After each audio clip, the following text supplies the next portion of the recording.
This is K1DBC. The DRC Learning Net will start in 1 minute. All stations, please stand by.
Hello, and welcome back to the Denver Radio Club Learning It for August 6th, 2025.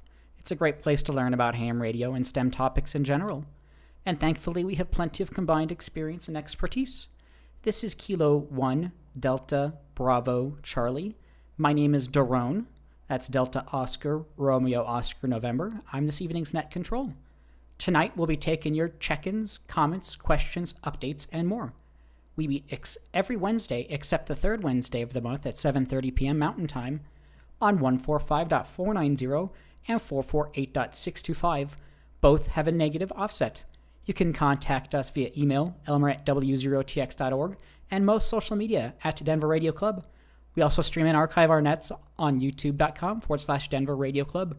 So if you'd like to see behind the scenes of the net or visual context, that is an additional way to view and participate in the net.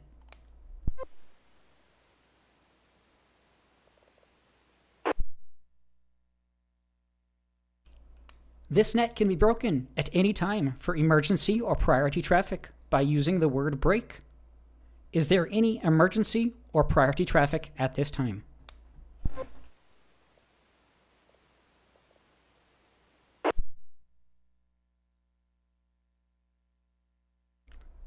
All check-ins to the net will be taken in alphabetical groups based on the first letter of the suffix of the operator's call sign. That is the first letter after the number in the call sign. If you can, please try to use ITU phonetics for your call sign and indicate if you have traffic or questions as you check in. You can follow along with the check-in process if you'd like at w0tx.org/check-in.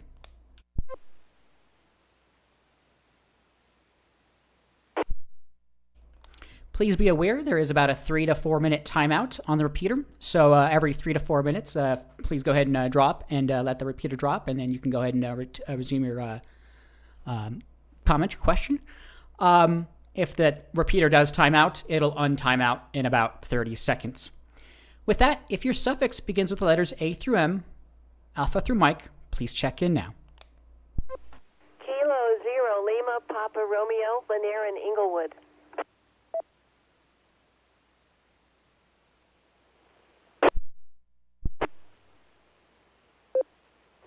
Kilowatt Delta 0, Charlie Golf Fox, Kenny, and Thornton, no traffic.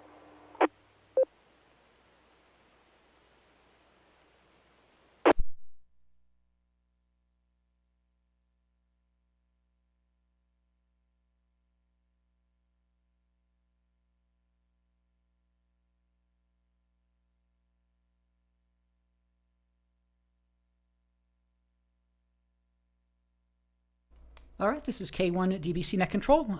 Net Control would like to welcome and acknowledge the following check-ins: K0LPR Lanier and KD0 CGF Kenny. Thank you so much for checking in. Once more, if your call suffix begins with the letters A through M, Alpha through Mike, please check in now with your call sign, your name, and let us know if you have any traffic or questions. A through M, please call now.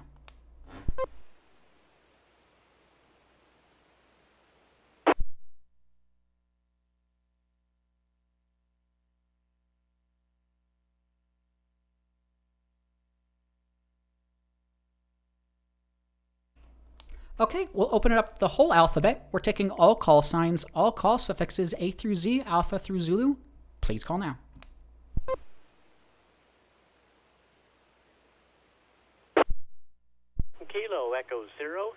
Uniform Mike. Jonathan Lakewood. W0TX repeater.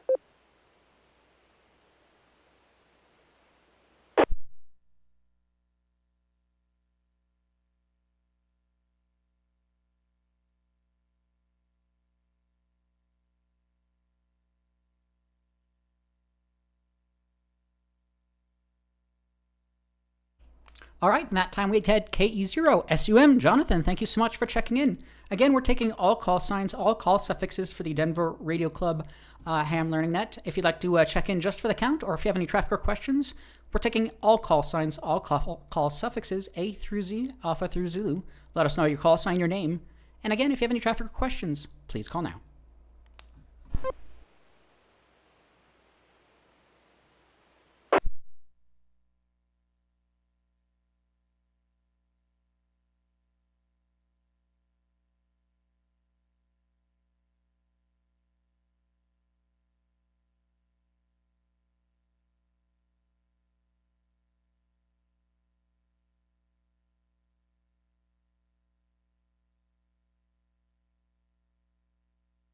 All right, this is K1 DBC Net Control. Quiet start to the net, not a problem at all. We had a check-in online. A couple check-ins there. N5QF checking in from North Carolina. And Pete, KE0TSF, Peter checking in. Thank you both so much for checking in. Again, we're taking all call signs, all call suffixes. I certainly can bring up some traffic, some recent articles, things like that. But if there's any further check-ins at the moment, please call now. WD0CIV, WD0CIV, Charles in Denver, no traffic.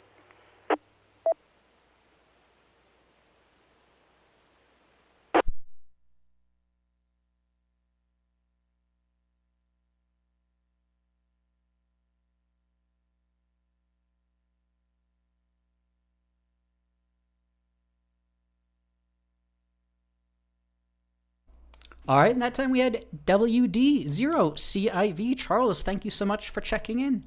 All right, yeah, we'll take check-ins throughout the net. I didn't see anybody indicated they had any traffic or questions just yet.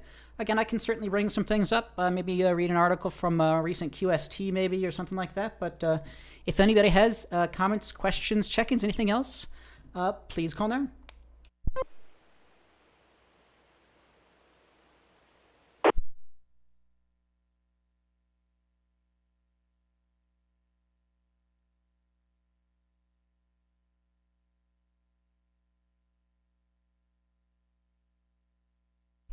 Okay, nothing heard. I can certainly kick things off here. This is K1 DBC Net Control, a question that came up on, I got a great form to read if you haven't seen it, reddit.com/r/amateur radio. Question came up a couple days ago. Why don't U.S. hams need to use suffixes on our call signs when traveling to another call district? I'm guessing within inside of the United States. They heard a person on the air. He was at his second home, funnily North Carolina, and operated as /4. He does it by choice. Let's see. Why don't U.S. hams need to provide a suffix when traveling outside of their home call district? One of the top answers was because the numbers don't really mean anything in the U.S. Not only do you not have to change your call when you travel to another state, you can have any number you want on a vanity call. Another response was just like area codes are mostly irrelevant now in the era of VoIP and cell phones. Another response was it used to be a requirement, but once they started to allow people to keep their calls when they moved, let me drop for a moment.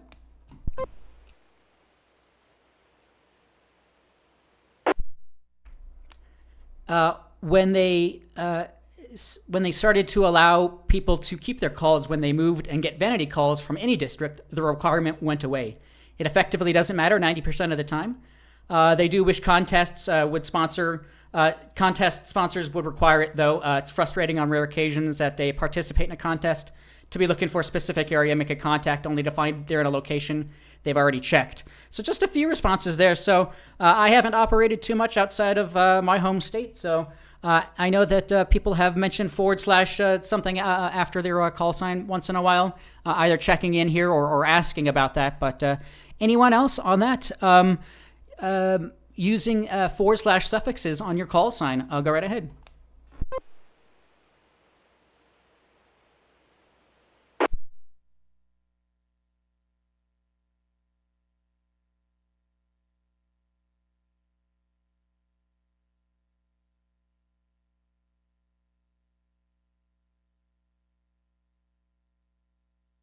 All right, this is K1 DBC Net Control.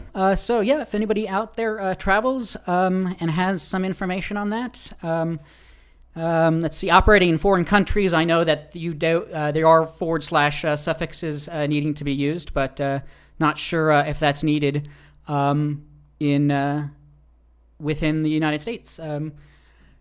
Anyone else? Comments, questions, check-ins? Again, this is about an hour-long meeting. We have still plenty of time here, 50 or so minutes. Comments, questions, check-ins, please call now.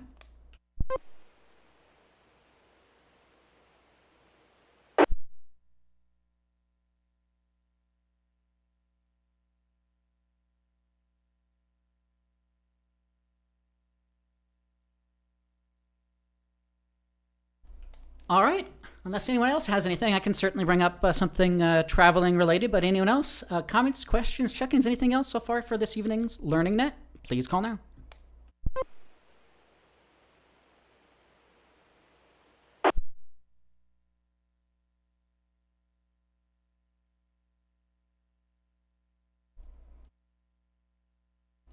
All right, this is K1 DBC Net Control. We had a presentation several years ago about summits on the air, parks on the air, and really how to gain access to some of those sites, either easily or how to traverse through public and private property and things like that.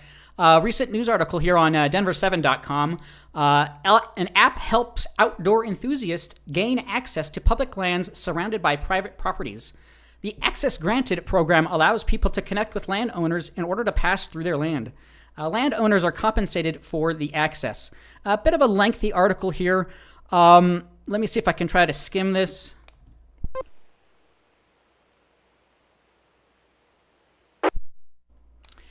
See, some public lands can be challenging when private lands surround them and limit access to the area. Infinite Outdoors is hoping to change this through a newly launched initiative called Access Granted, a free program aimed at bringing people back to public grounds to experience the thrill that comes with being outdoors. Let's see.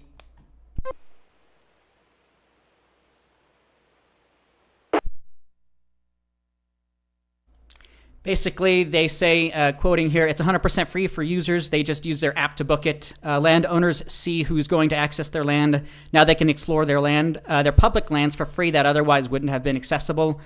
Let's see, you can visit their website, infiniteoutdoors.com.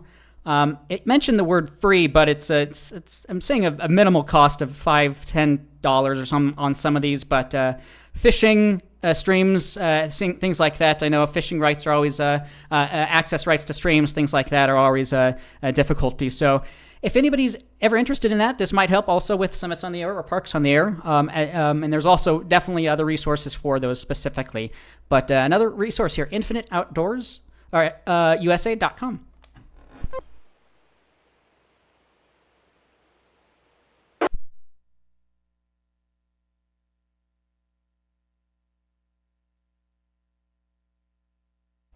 All right.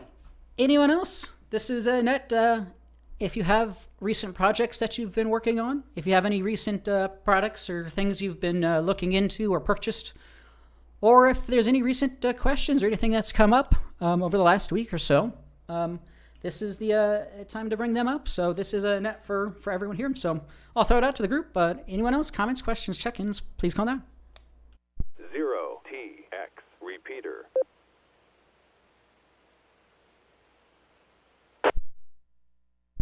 Comment, SUM.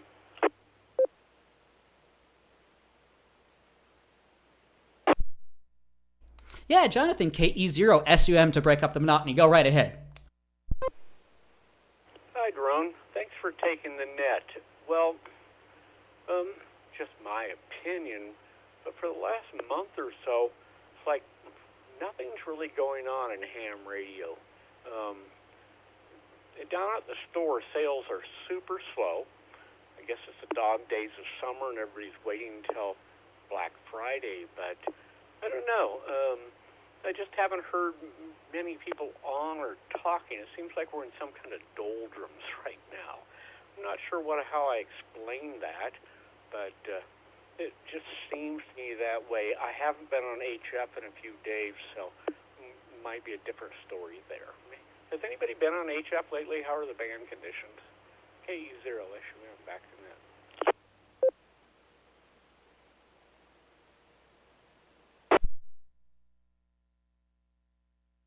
KD0 CGF with a comment.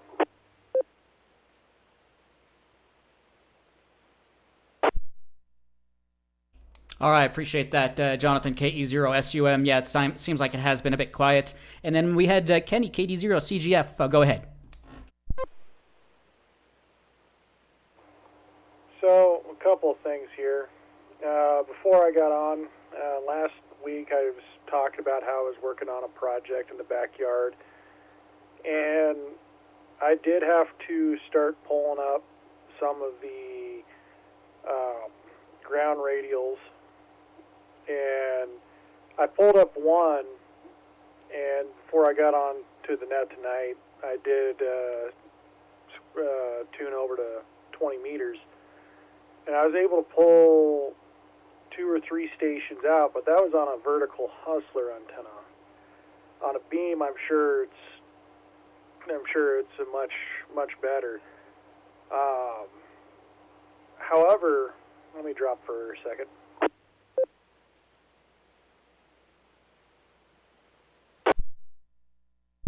I was talking with my father, K0KKU, before I got on as well. And he was telling me that he's been monitoring the Colorado connection for the last couple of days, and he's been surprised how quiet it's been. Minus the once in a while the check-ins, the once an hour check-ins, and then every once in a great while a station coming across asking for a radio check. And that struck me as a little odd. So that was interesting.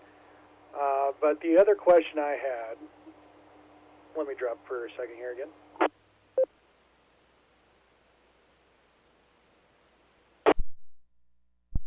The other question that I had is I've been trying to get back into studying for the extra class license.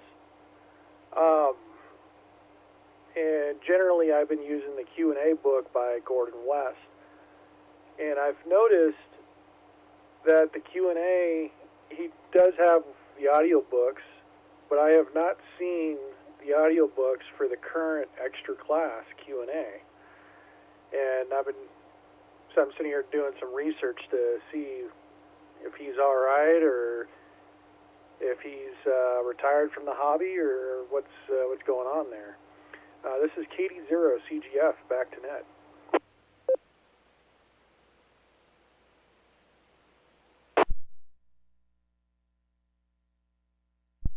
Comment, SUM.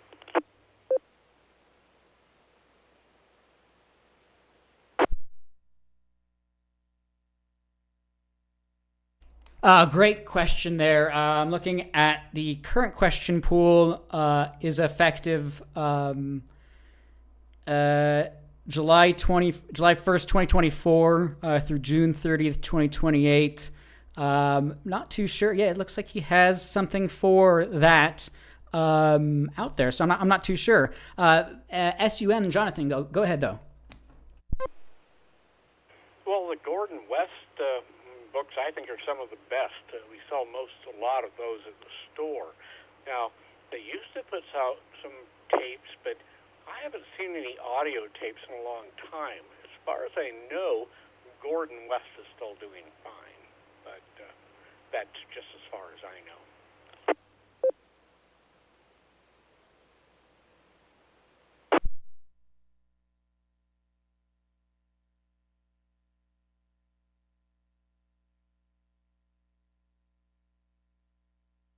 Okay, gotcha. The audio tapes. That's right. Yep. Yeah, I'm not too sure on that. Yeah, great question though. Another great resource is hamstudy.org. Another great resource for studying licensing.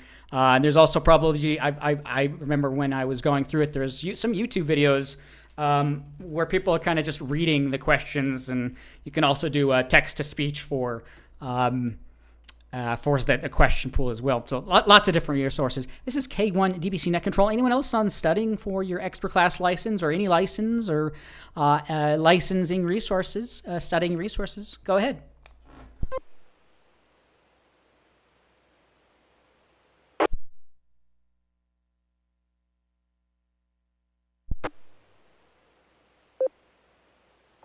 This is Katie Zero CGF.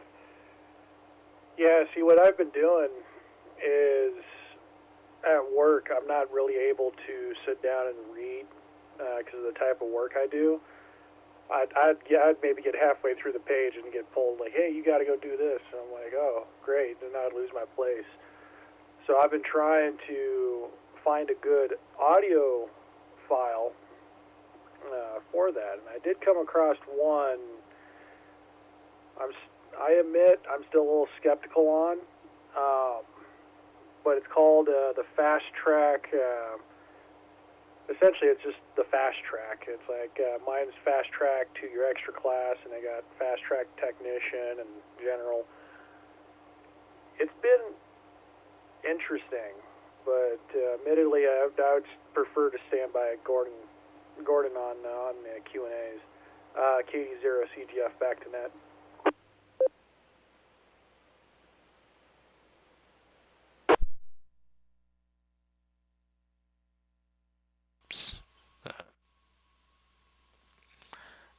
T1A09, who selects the frequency coordinator? Excellent. Sounds good. This is K1 DVC Net Control. Let's see. Five tips to ensure victory over the Tech, General, and Extra exams, according to hamstudy.org here. Set a deadline for taking the test. Learn the math. Memorize the rest. Use multiple modes of learning. Study the correct answers, not distractors. And limit your study. So a lot of great tips there. By scheduling for a particular date not too far in the future, you're committing to learning the goals, learning material. The amount of math increases as you move, but it's not super difficult math, really. Multiple modes of learning. Just reading and clicking the answers is one mode. Engaging your mind in multiple ways helps solidify memory formation. Write down particularly difficult remember questions with their answers. Study the correct answers and limit your study. Don't set your test date too far out in the future. The idea is to spread the study out consistently over multiple days to increase memory retention. Tests are pass-fail. No special privileges for obtaining 100%. Passing score of 74%. 25 questions for Tech and General. Let me drop. 0TX repeater.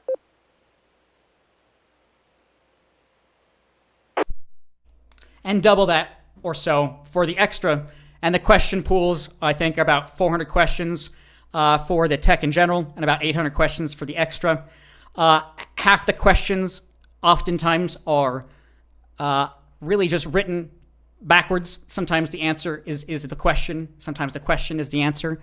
But they just try to trick you. But definitely get out there if anybody's wanting to study and go for your exams. Yeah, you only have to do it once, and then you just renew every, I think, 10 or so years.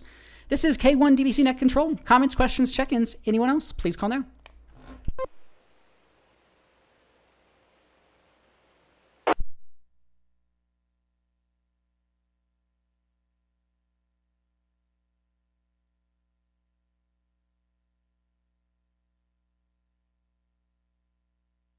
All right. 7:53 p.m. Mountain Time. If you're just tuning in, this is the Denver Radio Club Learning Net. Great place to learn about ham radio and STEM topics and everything that encompasses. If you'd like to check in, we're taking all call signs, all call suffixes. Let us know your call sign, your name. And if you have any traffic or questions, please call now.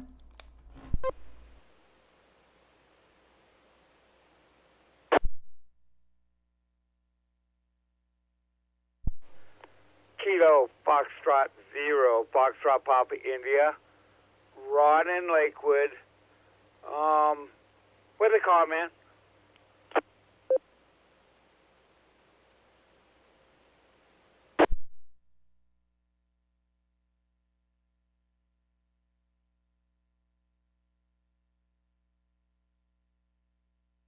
Excellent. We had KF0FPI. Ron with a comment. We'll get back to here in just a second. Anyone else if would like to check in? We're taking all call signs, all call suffixes. Please call now.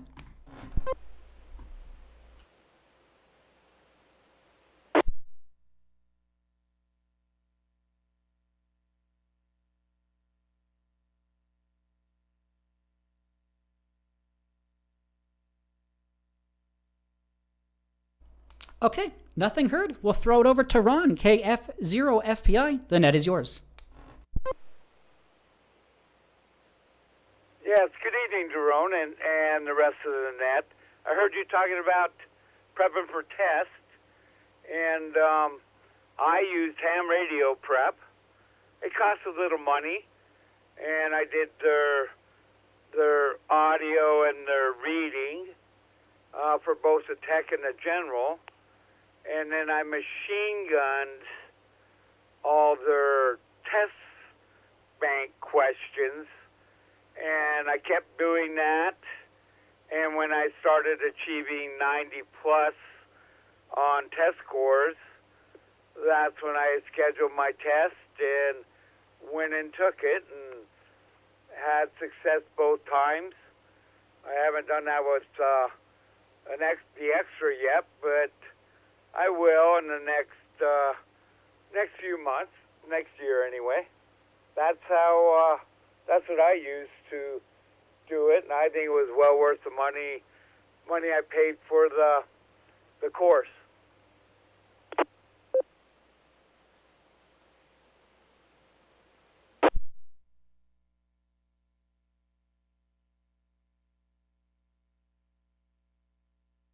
Excellent. Sounds good. Hamradioprep.com. Yeah, I've heard of them before, and I've seen people use it and say that it's worked quite well for them. So, yeah, different courses and different things you can look into here. Yeah, it costs a little bit of money, but if it's well worth it, yeah, that's whatever you got to do to help yourself. Sometimes a little bit more extra effort, and it'll get you done there. So very cool stuff. Yeah, and that's not to say though the question and answer pool is public.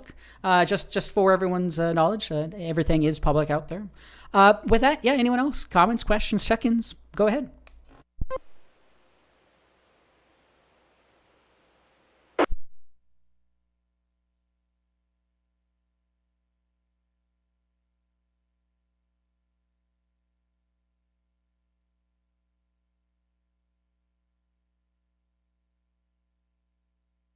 Excellent. Sounds good. This is K1 DBC Net Control. Yeah, so whatever resource, definitely take their practice exams, rerun through their practice exams over and over and over, because the more that you pass those, the more that you'll likely pass in the real world, because again, question answers are publicly available. So these practice exams are the legitimate questions and answers.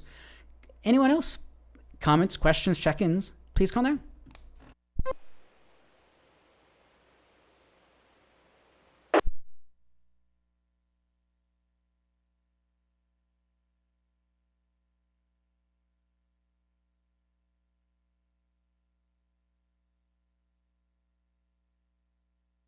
All right, this is K1 DBC Net Control.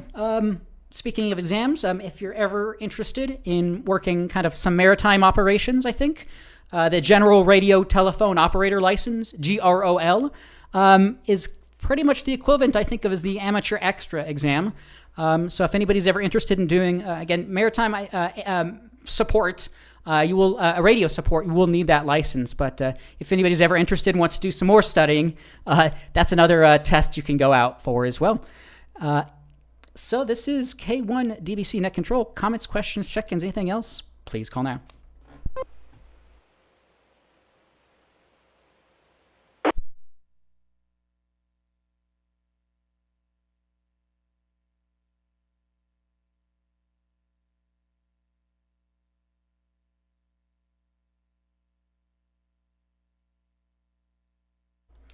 All right. Anyone else? Otherwise, I can certainly read out an article or two, but anyone else? Comments, questions, check-ins? We have a half hour or so still. Anyone else? Please call now.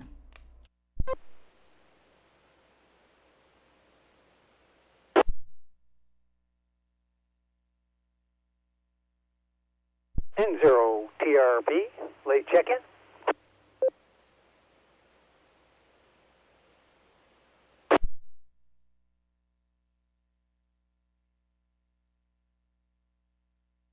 Excellent. N0 TRP got you checked in. If you or anyone else has any other comments, questions, check-ins, anything else at the moment, please call now.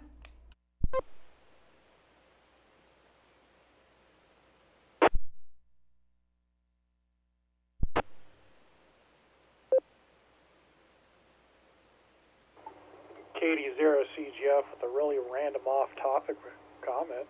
Good evening. The time is 8 p.m.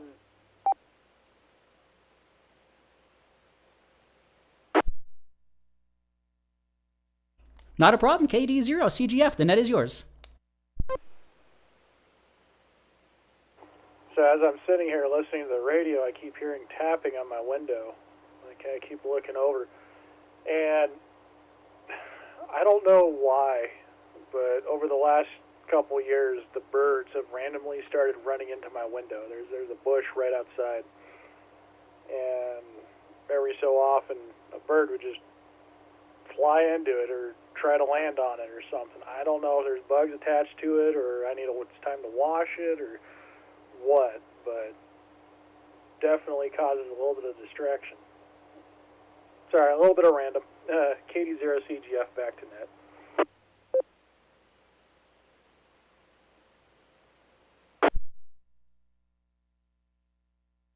No, that... Because you're transmitting on a frequency the birds hate.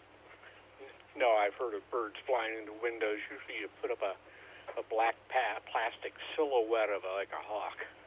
But, no, I think it's your radio that's doing it. SUM back to net.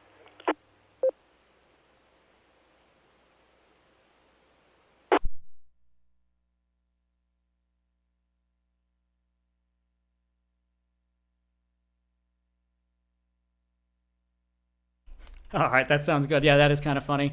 But yeah, that is a real issue, actually. Tall buildings and all sorts of things. So yeah, that's kind of interesting, though. All right, yeah, comments, questions, check-ins, anyone else? Go right ahead. 0TX repeater.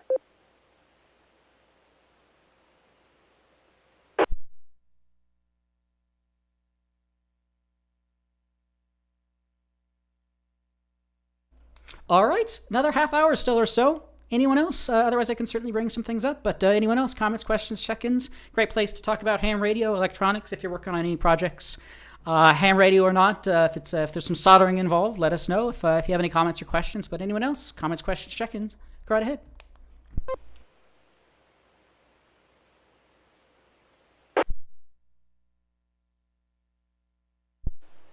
FPI.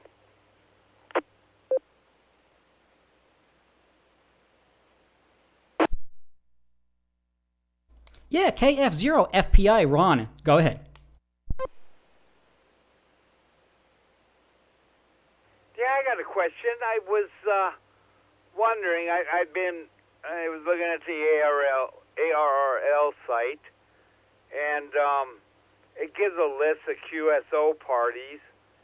I don't know exactly what a QSO party is, and I want to know if anybody's on the net tonight that has participated in one and kind of how they work.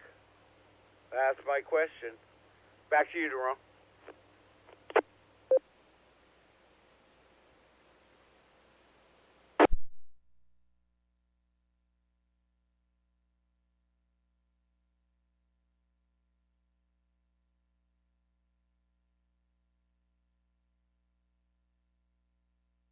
All right, this is K1 DVC Net Control. I had too many things in my hands there. QSO parties, yeah, I'm not too sure. Yeah, I have heard of those before over on at least arl.org/contest-calendar. It looks like one's coming up in October, the Collegiate QSO Party. It takes you to their page. I don't have much information on that. I'm trying to bring something up here.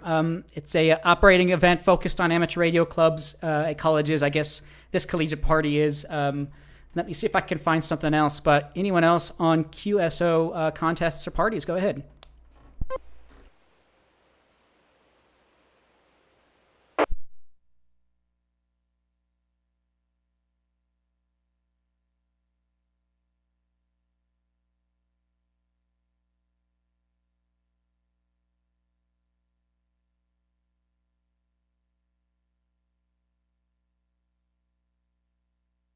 QSO, I'm trying to find the Q code for that. A contact is referred often by Q code. QSO, often limited to just a minimal exchange of such station IDs.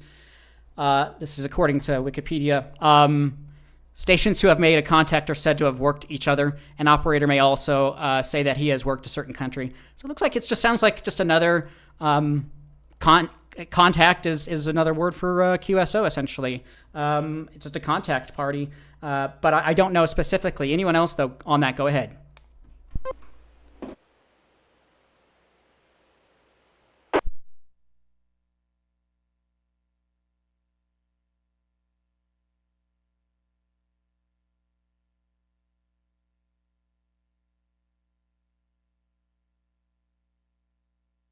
I guess it's just an easy way to maybe build some points or something for some ARL awards or something like that.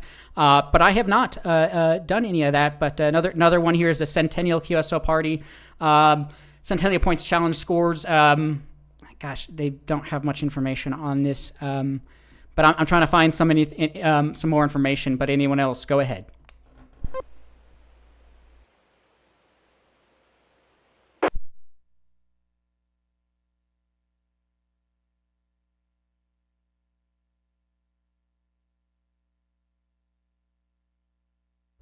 All right, this is a K1 DVC Net Control. Let's see, special event station. I guess ARL is pointing here. Contact these stations and help commemorate a historical occasion. Yeah, just some more information. North American QSO parties, favorites of beginners and seasons. Low power only, these ones, which make for a lot more breathing room on the band. Small stations can generate more effective. So yeah, just more contests and more just kind of in the line of just a lot of the other contests potentially, but not doing much contesting myself. I don't know. Great question though. If you have further questions on that, go ahead.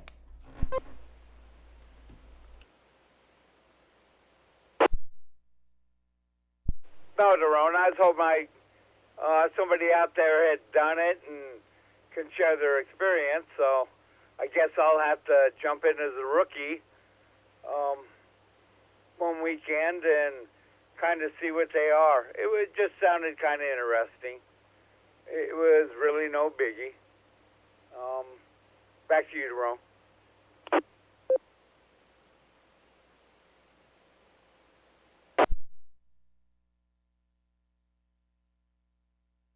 All right, no problem. I guess some timely information here. The Pikes Peak Radio Amateur Association, ppraa.org, they have some advertising for the Colorado QSO Party for this year, starting August 30th. So at the end of the month here, 30th through the 31st. So let's see. A lot of text here.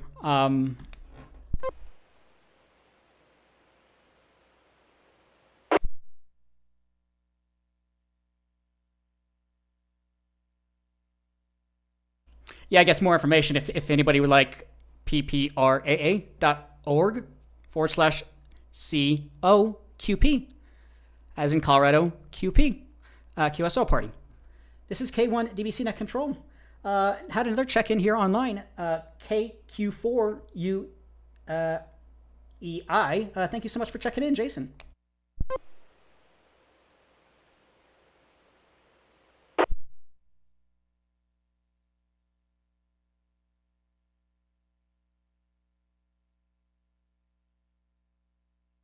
All right, this is K1 DBC Net Control. As mentioned, maybe in the doldrums of summer and doldrums of ham radio, it's a bit quiet over the last few weeks for check-ins and just for ham radio in general. But if anybody has anything for the net, we're taking all comments, questions, check-ins. Please call now.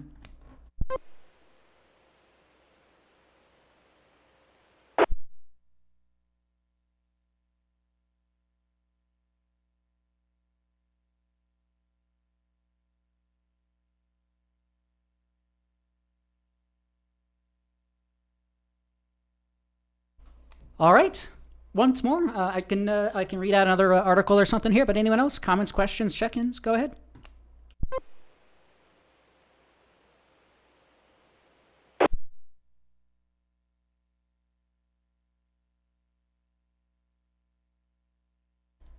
All right.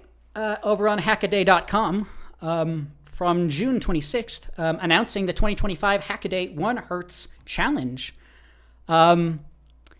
The 1 Hertz Challenge, if you got a device that does something once per second, they've got the contest for you. And don't delay, because the top 3 winners will each receive $150 gift certificates from this contest sponsor, DigiKey. So what will you do once per second, and how will you do it? Therein lies the contest. They stormed up a few honorable mention categories to get creative juices flowing. Categories, Time Lords. How precisely can you get that heartbeat? This category is for those who prefer to see a lot of zeros after the decimal point. Ridiculous. This category is for the least likely things to do once per second. Accuracy is great, but absurdity. Clockwork. It's hard to mention time without thinking of timepieces. Categories for show clock makers. If it clocks at a rate of 1 hertz and willing to show them, they're in. And another category, you could used a 555. We knew we were going to say it anyway, so we made an honorable mention for that category. With that, one of the submissions is a ham radio Foxhut transmitter. 0TX repeater.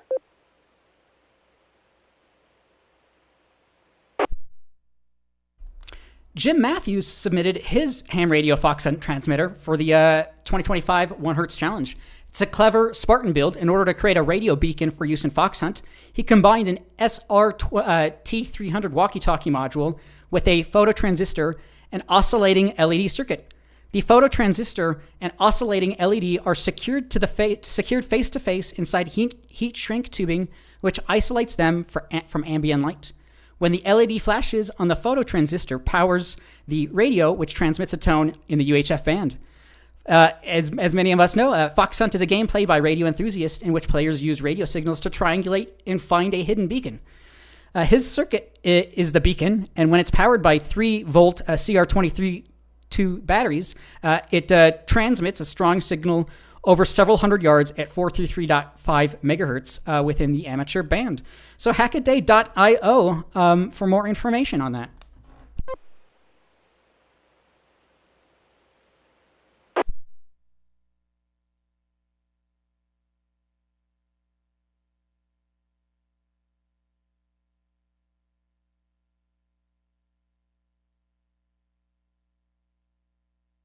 Let's see some more technical information here. Let me see.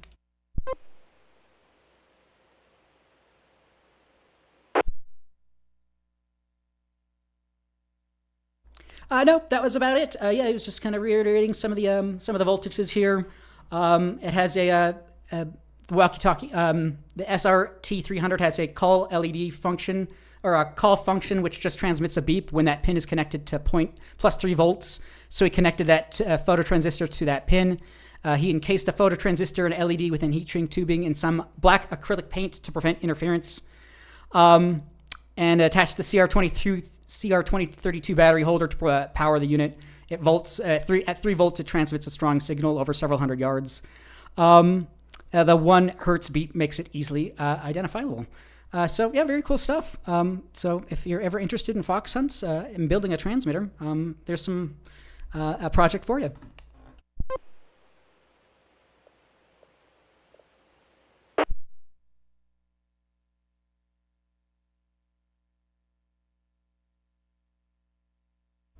Anyone else? Comments, questions, check-ins? We have another 15 plus or so minutes. Comments, questions, check-ins? Please call now.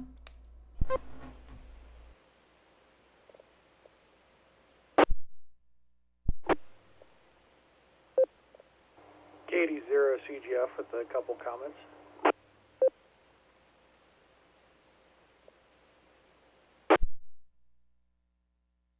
KD0CGF, go ahead. I've been, for a little bit, I've been thinking about the fox hunting spectrum, especially when I was talking a couple weeks back about the ISS and trying to contact them. It was more like the directional antennas and building them. So when I was trying to contact the ISS, I pulled out my first 2-meter directional antenna that I built. And I forgot how heavy it was. And so I was trying to research it to kind of give you a better idea. And I'm seeing all these tape antennas made. And let me drop for a second.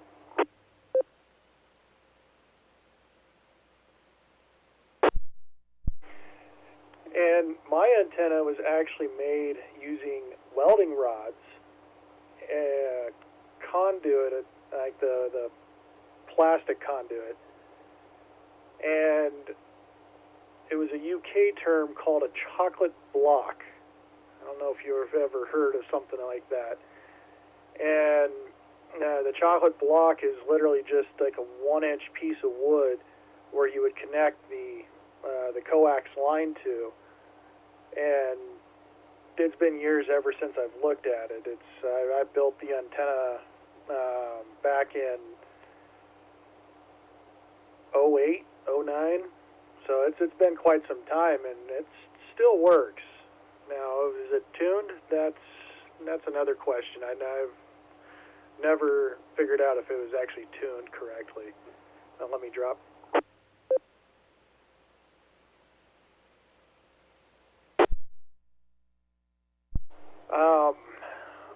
But an idea that came up earlier today is I was kind of browsing the tech channels on YouTube, like Hack 5, and talking about technology. Yeah, that picture right there, it's that you had up on the screen of that white box. That was the chocolate block. Sorry about that. But yeah, I was on Hack 5 today and found out they came out with a different version of what's called the Flipper Zero. Let me drop again.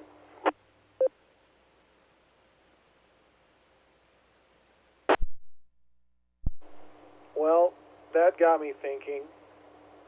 I have a Hack RF, so it's just a fancy SDR, in my opinion.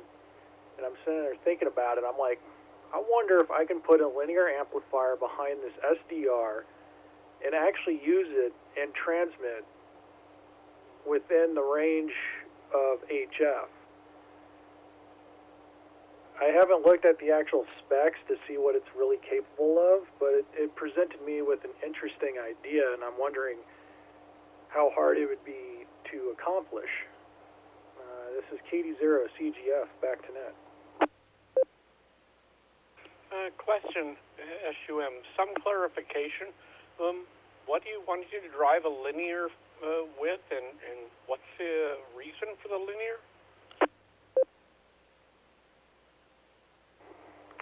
KD0CGF. It would be to amplify the power output from the Hack RF, which is just an SDR. And if memory serves right, the Hack RF is, I think, a half a watt. It was just something random. KD0CGF, back to net.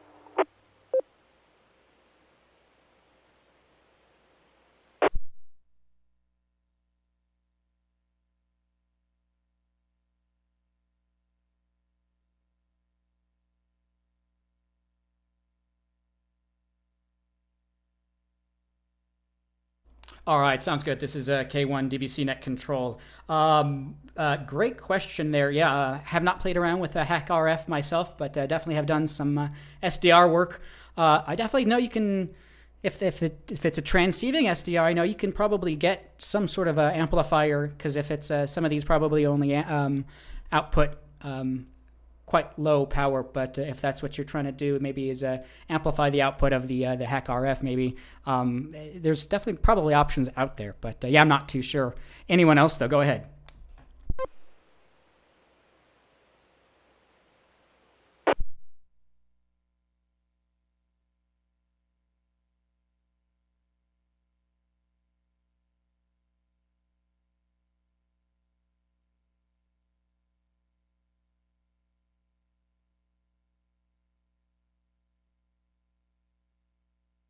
All right, great question. This is K1 DBC Net Control. Yeah, anyone else on that? Go ahead.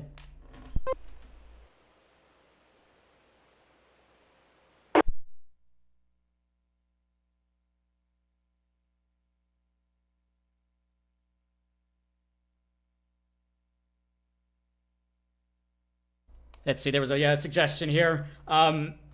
Potentially related from KE0TSF Peter, as speaking about hamradioprep.com, they also have an article on talking to satellites on ham radio. So if anybody's interested, they might provide some good basic information about the frequencies, the radios, the antennas, the operations itself, and how you would work a satellite. Great resource. So yeah, if anybody's ever interested, another great resource there. Anyone else though? Comments, questions, check-ins? Go ahead. 0TX repeater.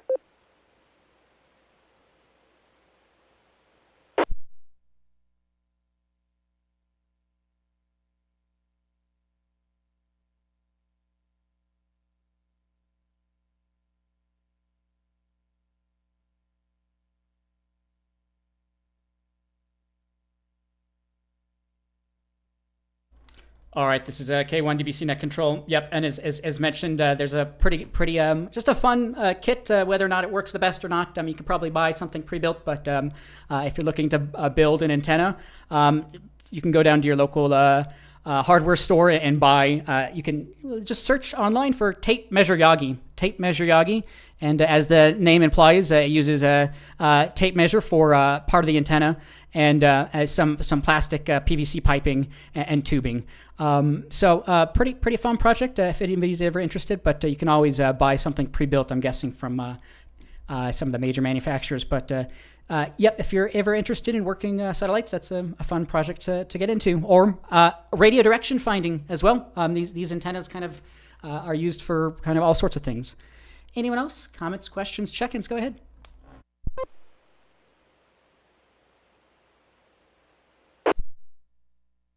I'll make a quick comment. I built a tape measure antenna years ago. Still have it sitting here beside me.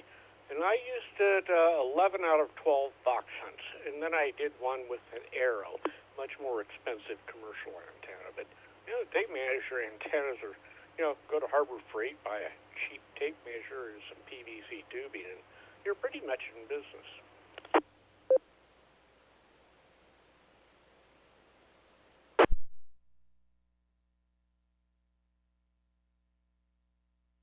Yeah, absolutely. Yep. Looking at Arrow antennas, their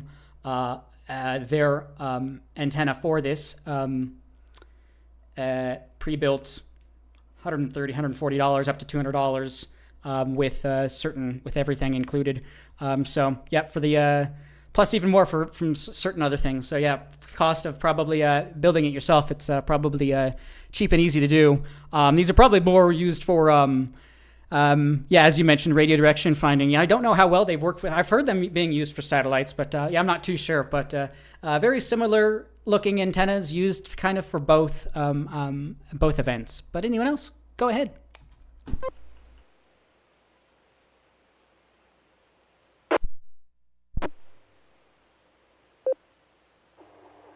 KD0CGF.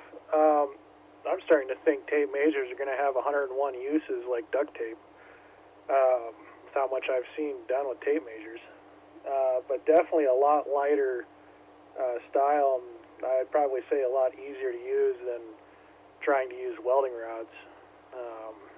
I wish I could find that one for you guys, but that was one of those dive deep into the web kind of things to look for. I forgot what else I was going to say. Oh yeah, the Arrow antennas. So I've done quite a bit of research on those Arrow antennas, and you can get them to where you can mount them, and they got some that are specifically designed for the Alaskan environment, which I thought was really cool. And I have a UHF version of the Arrow antenna, and that's what I would use to receive the radio signal from the ISS.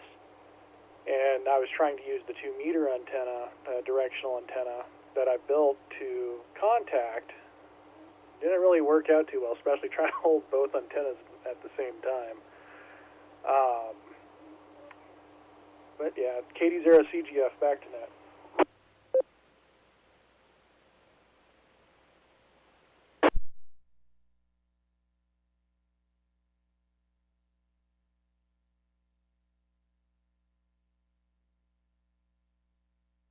Yeah, very good point there. Yep, another great. If you're going to be doing satellite operations, as he was kind of mentioning there, the usage of 2 radios. You can use 2 cheap radios, but it would be best to use a true full duplex handheld radio for satellite communications, which allows simultaneous transmitting and receiving on different bands. There are models out there, so you'll just have to do some research. But yeah, otherwise you might have to use one, or two radios at once. So it looks like a Linko DJ G7T is a good option potentially, and an HT form factor, not available still for sale maybe. But anyone else though? Satellite operations, radio direction finding, handheld antennas, anything else? Go ahead.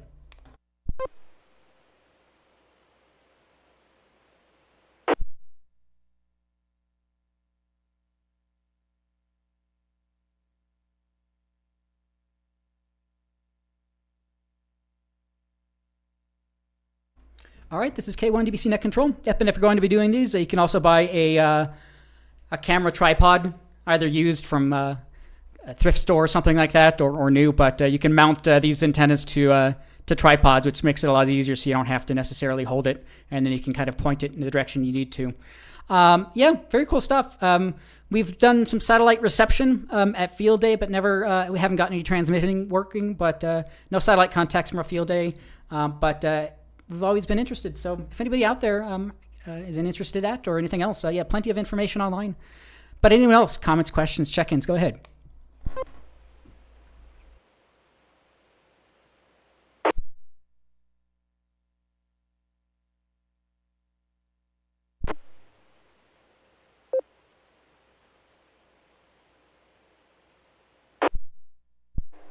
I came across, this is KD0 CGF, I came across an interesting antenna you guys might be interested in.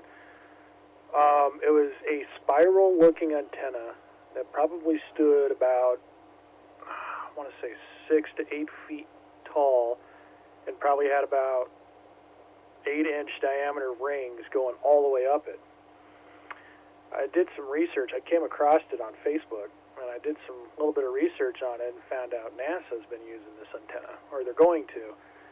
And it's their VHF antenna for the ISS, from what I gathered through the research. Because I'm like, oh, that's a cool antenna. I wonder what frequency ranges it covers and what it can do. And that's all I can really find on it. I couldn't find really much more on it. KD0 CGF, back to net.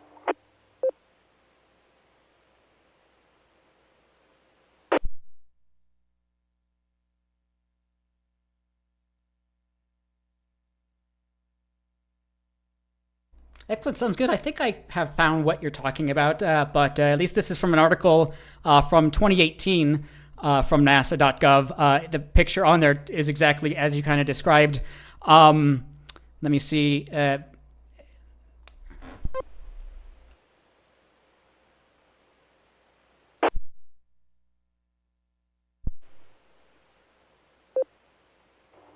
Yeah, yes, sir, Daron, you did find it. KD0 CGF.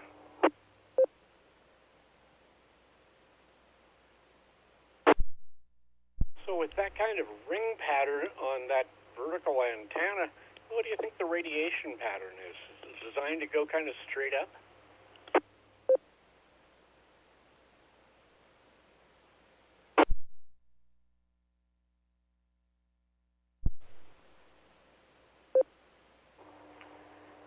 that's what I was trying to think about, because I'm thinking with the design of the antenna, I don't know. It's because I thought it would be like it would capture more signals in from the side, but I honestly don't know. It's interesting. KD0CGF. W0TX repeater.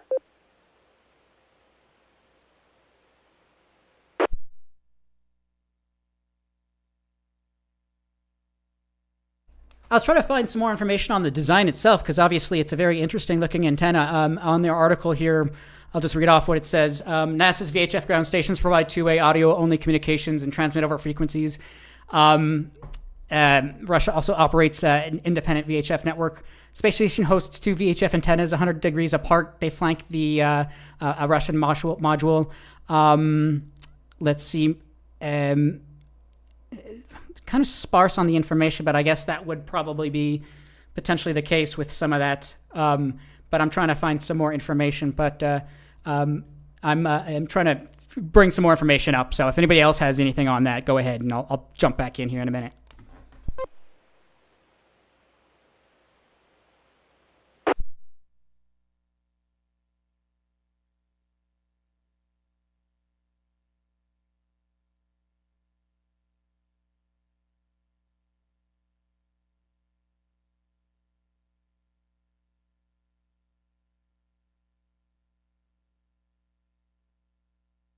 All right, this is K1 DBC Net Control. Not too sure if it is another or similar to this one. Some more information on this one, and I just missed. Yeah,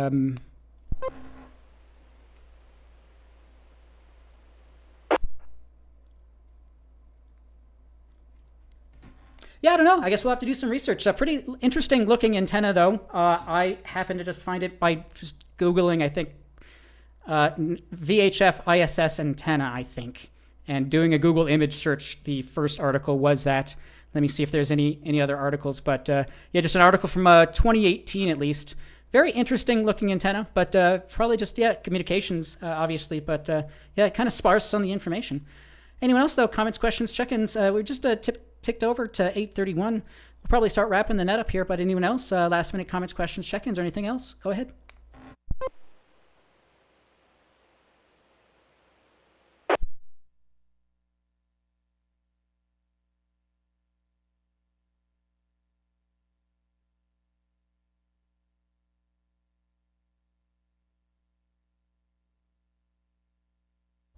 All right, this is K1 DBC Net Control. If you're an ARL subscriber, check out their QST digital version. They always put out a month early, so the September version is out. Lots of great articles on there. I probably had something else, but great conversations. A lot of fun stuff here. AE0LT checking in just last minute there. Got you checked in. Anyone else? Last minute comments, questions, check-ins? Go ahead.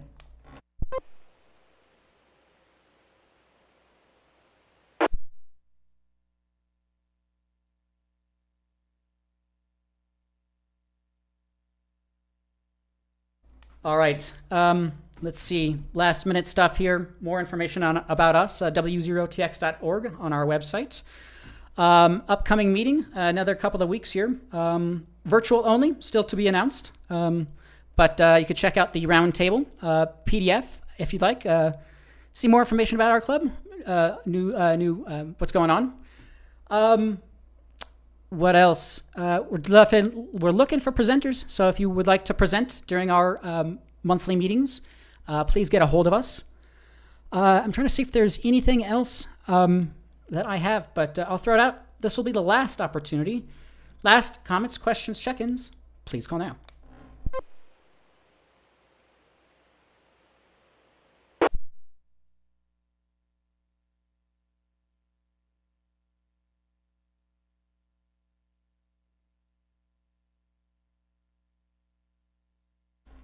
All right, with that, we'll start to wrap the net up then. Let's see, I was trying to bring something here, trying to do something in the background here.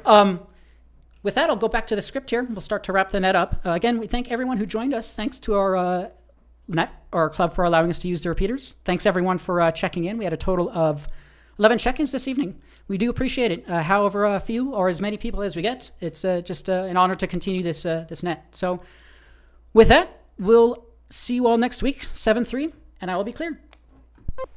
Centre is full of small shops selling components for radios and transmitters, and now also anime goods and second-hand items. As time and technology change, some of the shops have changed, but some have stayed the same. This is Kukuchi-san, who runs Kukuchi Musen Denki, and he is 95 years old. 秋葉原ってのはすごくこう魅力があるんですね、だから観光客がいっぱい。そうですね。そうですか。2階も観光客はいっぱい。そうですか。何も買ってくれないけどね。そうですね。これはちょっと複雑なので。わかんない。わかんないですね。雰囲気がね、こういうとこしかないから。そうですね。素敵ですね。珍しい。珍しいですね。こういう雰囲気ってのは昔から何も進歩ないっちゃおかしいけど。この店いつ始めたんですか？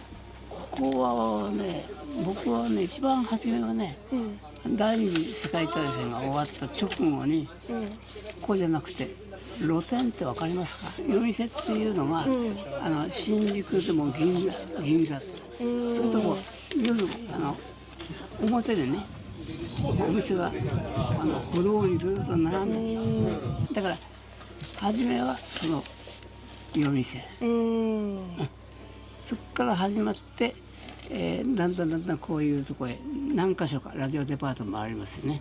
ラジオ会館もあります。だからここはね1、2、3番目ぐらい。小学生の頃から、僕の兄弟の兄が、やっぱりこういうラジオを作る工場にいた。だからそういうのを見てて。私魅力を感じてでこういう世界に入ったわけ。自然とこう入ってきた。